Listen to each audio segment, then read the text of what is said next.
Today with Professor John Loum from Concordia Seminary in St. Louis, Missouri.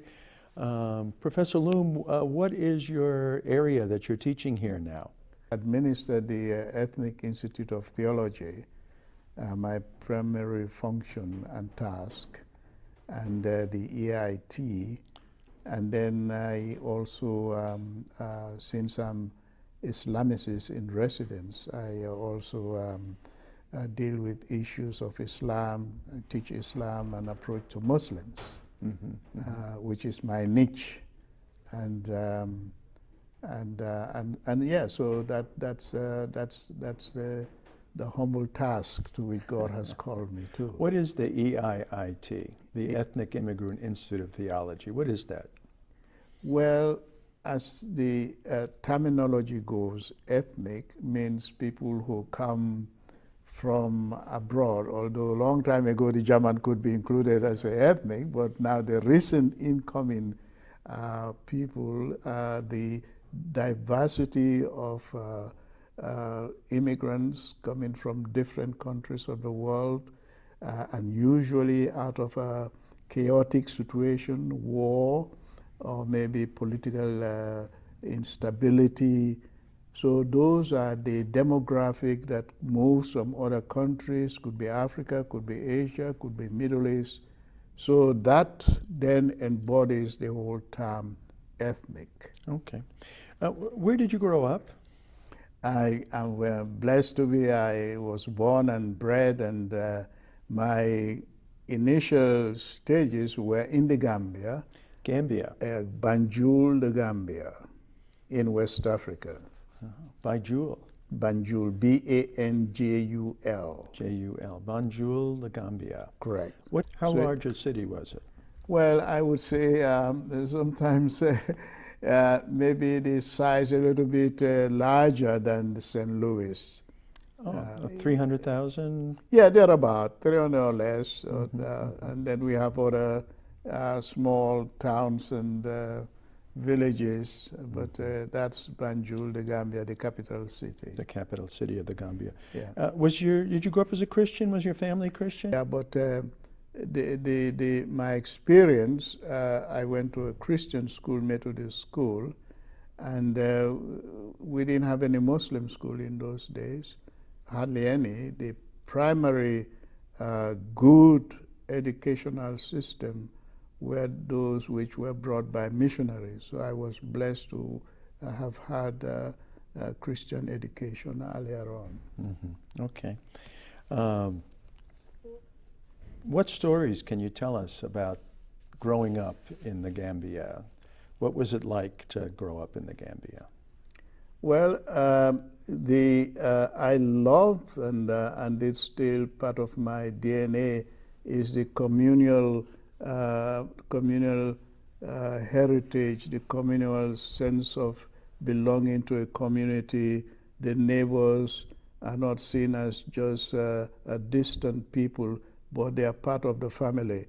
So that community, which can be stretched to many, many extended family, is one thing which I love. And I still remember that in the morning I will go to the neighbors for breakfast. And for lunch, we also will sneak out as kids, you know. And in the Gambia, one of the heritage we have is that in those days, it's slightly changing now with Western influence, is that the hospitality and generosity has no limits or bounds. And so your neighbors' kids can show up during the lunchtime, and they just dig in and eat, you know.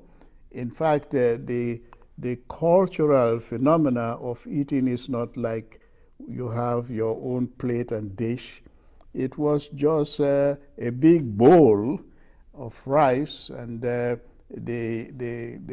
friends and the acquaintances, when it's lunchtime, you all come and dig it and enjoy the food. Now, I was a slow eater, so I always miss out with the meat, so we always end up fighting for fish and meat. But that's some of the things which I love and I missed a little bit. What was it like being a Christian in the Gambia? Gambia was colonized by Great Britain, and the influence of the Queen, the British system, was quite evident in the Gambia.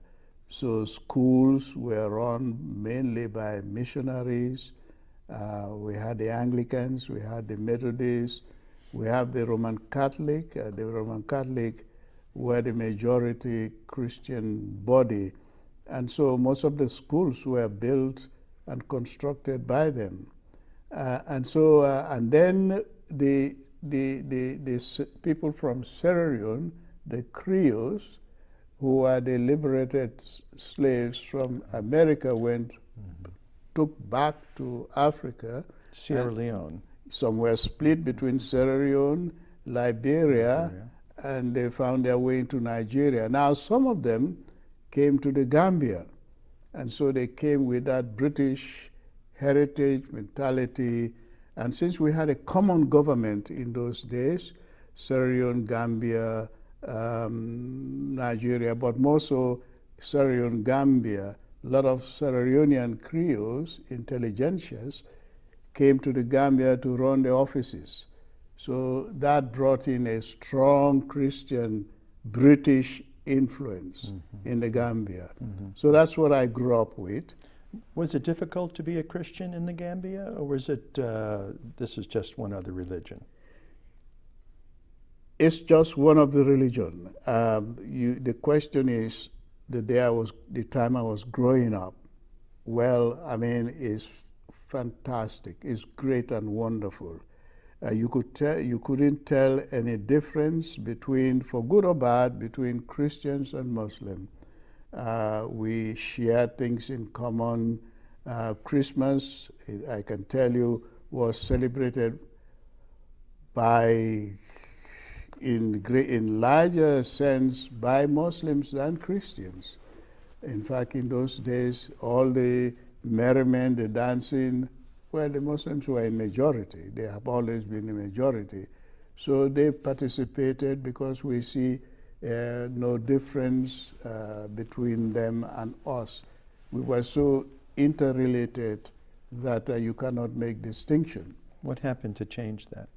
Well, I think post-independence, these are what we call the good old days, when you had the Christians in majority in most of the leadership, and they exercise the Christian love and charity. Now, post-independence was when we started experiencing the changes, because then different groups began to take over the reins of government and role. So they did not enjoy that early experience of sharing and no distinction between Christian and Muslim. Now, in some respect, that's still going on, but it's been reduced largely because others have come into the city, and post-independence with political agenda, affiliation, interest, that really has changed things. Is Gambia a Muslim state today, or Christian state, or? It's not been declared publicly as a Muslim state, but there are traces. Of course, the Muslims have always been in majority, and in fact, in the parliament now, I doubt whether there is any Christian parliamentarian. Well, I mean, it could be declared, but no. I mean, our president is very sensitive towards that long heritage of respect and mutual respect and love and peaceful coexistence. So for that reason, we enjoy that spirit of coexistence and love and sharing. When did you know the Lord was calling you into a leadership position in the church? Well, very, very, very early on. I remember when John Crosley, whom I considered my father in the faith, was an Islamicist, a scholar in Islam, a British missionary based in Nigeria, and they had this organization called Christian Muslim organization. And he was visiting the Gambia in the later 60s. How old were you then? I was 16, going 17, turning 17, and I remember John Crosley had a workshop at the Methodist school, and the topic was Jesus in the Quran and Jesus in the Bible. And well, for one thing, I was attracted by an English man speaking and talking about the Quran, and also the topic itself, Jesus in the Quran. So I suppose there was some curiosity in me to really attend that workshop. And I went to it. This was in the 60s then. That was when I genuinely, during his talk, he compared Jesus in the Quran and Jesus in the Bible. And really what attracted me to the real Christian faith and the gospel was his explanation of Jesus on the cross. And the thieves on the cross. And in spite of all that they did to Jesus, he was able to say, Father, forgive them. That really warmed my heart. And I began to ponder that evening seriously about the Christian faith and Jesus. Mm-hmm. And I went home that night. In fact, I never knew of sin or things of that nature. But going back home, walking back home, I felt so much light, as if a heavy burden had been removed. And that night, I had a very strange experience. And I think this whole idea of moving into the Christian faith and to be a servant of Christ began that night. But then, I mean, I was still a child. What was your strange experience? Well, again, interestingly, whether people can analyze it psychologically, but for me it was a kind of a dream. I dreamed standing, speaking to a large group of people. So that, for whatever it means, make me start thinking, because actually my interest as in school had been engineering, because I had an uncle who was masterpiece engineer. So my admiration for engineering started then. But then when I had this experience with John Crosley and preaching and speaking to that, and that's changed. And then I migrated to Sierra Leone then. And when I went to Sierra Leone, I went to somebody gave me the address of a Bible college in Sierra Leone. And I found out somebody gave me a ride to the college, the Bible college. And I spoke to the authorities. I said, look, I'm a stranger in this country. I don't have money, no sponsorship. So you were 17 or 18 years old at this point? Then I was running 18. 18. Yeah. So they enrolled me at that Bible college, and my fees were paid for, and board and lodging, and for 3 years I was there. So that's how I survived for the 3 years. And then the interesting thing was that the same John Crosley, whom I met in the Gambia, who spoke at that workshop that led me to Christ, was visiting Sierra Leone, the very Bible college at the very time I was to finish my training. Well, I wasn't sponsored by any church group, so they didn't know what to do with me. So John Crosley influenced that decision, and he had me go to Nigeria, at the center in Nigeria where they train people how to share and witness to Muslims. So I went there, I was there for 6 months, and I went back to Sierra Leone. So I went back to Sierra Leone and worked among the different denominations. Primarily the American brand, you know. I went to the villages. I taught at the very Bible college. I taught the students Islam and how to approach Muslims. Mm-hmm. Wow. Well, how did you get to the United States? Well, before the United States, we were blessed. By this time then I was married, and then I had then been trained formally as a pastor. And so I was seconded to this project now. So I worked for them many years. I became the regional coordinator for West Africa. Then the project sent me to England to study Islam, and I did that for, first I went to Birmingham for about 3 months, went back to Sierra Leone, and I enjoyed and loved it, and the project decided to send me back to England, to Oxford. My professor in Birmingham was a product of Oxford, and then I went to Oxford and studied there.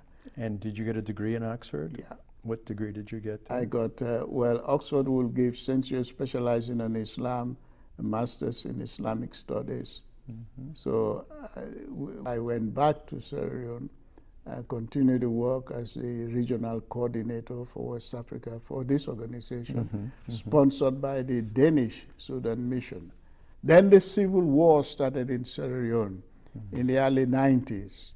The most ugly, vicious, evil. For 9 years, we were there in that war zone. And me and my family, we had 3 kids then. And then we were in Bo, B-O, which is the next large city after Freetown. That's where we were based. And I can tell you that each night we would have some small clothing, and the Danish bought me a Suzuki van, so we'll have it gassed for in case the rebels had taken over, we would find a way to sneak out. So we were in that war situation for 9 years.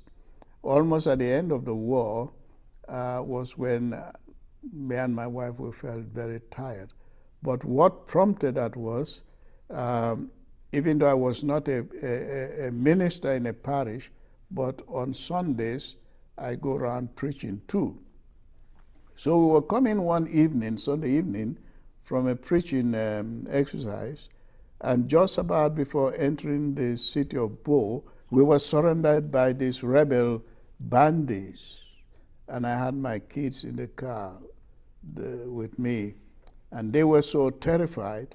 The good thing was that in most vehicles, you probably have seen this, in Africa, mission vehicles, they always have the name of the church or the mission body on the entrance of the vehicle. So we had Danish Sudan Mission there. And so one of them spotted, and I had my clerical. One of them said, well, he's a man of God, he's a pastor. That was the only thing that saved us, because they had their gun pointed at us. But my kids were so terrified. And so we decided that Monday, we wired the headquarters in Denmark to say we can't keep our kids in this situation. So they decided to pay their way to go to the Gambia, and they stayed my wife's family for security. So at that time, we then started with, me and my wife, we said, we have to leave this place. And that's when America, the thought of America came. And my organization was willing to sponsor us to come to study at Hartford, Connecticut. Yeah, Hartford Seminary? Or? Yeah, they have the School of McDonald's specially set aside for training of Islam and Muslim-Christian relations. So that's why so that brought me to America. And then I was there for 2 years. Okay, and then what happened? And then what happened, somebody introduced me to a friend of yours, Gene Bunkowski. So I let him know that I was around and I'm interested in further studies. I studied Islam. And he said, "Come, John." So that's how I got to Fort Wayne, Indiana. And you started a church in Fort Wayne. I started, by the grace of God, a brand from scratch, and in Indiana, Fort Wayne, Indiana, of 14 different African nationalities, plus Caucasian and African American. So my idea was very global. Okay. And then what brought you to the seminary? Well, then, at the time, I spent 16 years in Fort Wayne, Indiana, as a pastor, and then I also taught the branch of Makwan. In fact, they started at the seminary, and then they moved to a different location. So I was doing that for X number of years, and somebody must have said my name somewhere to the old guys here, good guys here, and they extended the call. It was a tough decision to make. Imagine, I mean, when you start that kind of congregation, it's almost like your child. What do you see as the biggest difference between Christianity in Africa, say Gambia or Sierra Leone, and the United States?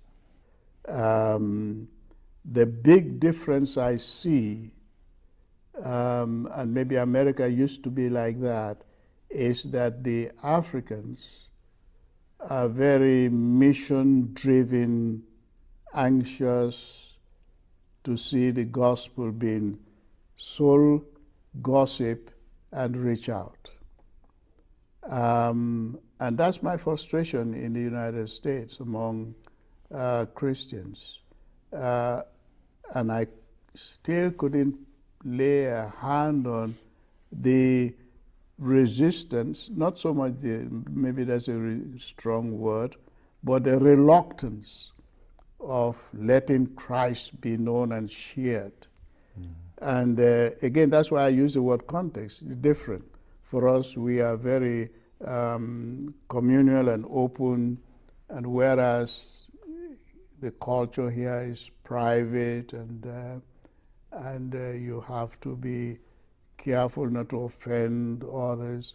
Well, we grew up with a very strong sense of the divine. I mean, when you wake up in the morning, you don't say, "It is my own strength that I woke up." You give thanks to God. Even our languages expresses that. Thank you, God. That's what I say all the time. Sometimes people laugh at me. Professor Loum, you've been called here to head up the Ethnic Immigrant Institute of Theology, and you're helping refugees and immigrants go through a process that leads towards ordination. And that is a marvelous ministry, because these people, as you know, were sent here by God as gifts to the church in the United States. What is your biggest vision and wish and desire and prayer for this ministry? 10 years from now, what does this look like? In one word, that these men, and I qualify this now, we have women deaconesses. So that my vision that they will win this nation for Christ. By that I mean that they'll preach the gospel beyond their own tribal people, including the Caucasian and whoever may come their way.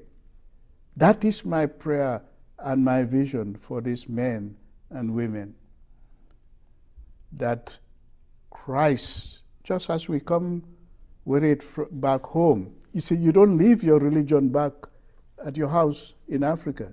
So that's my prayer for these men and women deaconesses, men as preachers and missionaries, and the women have a role as a missionary too. And it's not separate. We work jointly.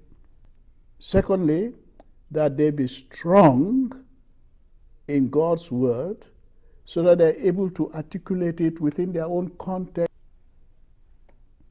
That's my dream and wish for these men and women. It's a wonderful dream and a wonderful wish. It's a wonderful vision, Professor Loum. Thank you very much for spending the time with us. Yeah, thank you.